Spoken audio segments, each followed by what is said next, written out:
Let's talk about time, an idea that we're all familiar with. Now, time is a very strange concept.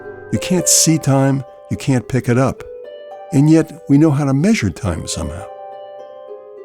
We're going to tell you a story about how primitive man might have discovered how to count time. Let's say he found a glass jar shaped something like this. Now, primitive man was certainly aware that the sun seemed to travel across the sky every day, and that it reaches a point directly above, which he called noon, and then continued on its way. Once it was gone, things got pretty dark, but then it would come back and once again be directly overhead at noon. Then primitive man wondered, is the amount of time from noon to noon always the same? To answer this question, he might have looked to a cousin of the Kama Llama, one we'll call Sandy, the time camel.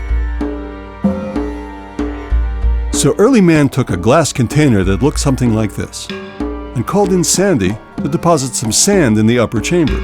Of course, then that sand would flow down to the lower chamber. It looked something like this.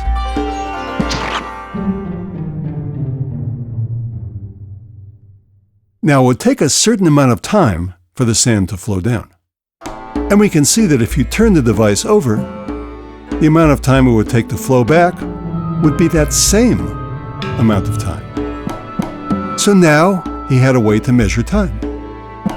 So starting at noon, he would let the sand run, and when he got to the bottom, he'd flip it over, and then flip it over again as the sun progressed around the sky.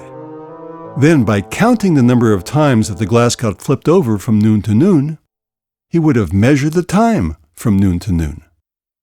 Of course, this might involve quite a lot of turning overs and a lot of standing around, so he probably got a couple of friends to do it in shifts. But in the end, they would know how much time it took from at least one noon to another one. Now, what do you think they discovered?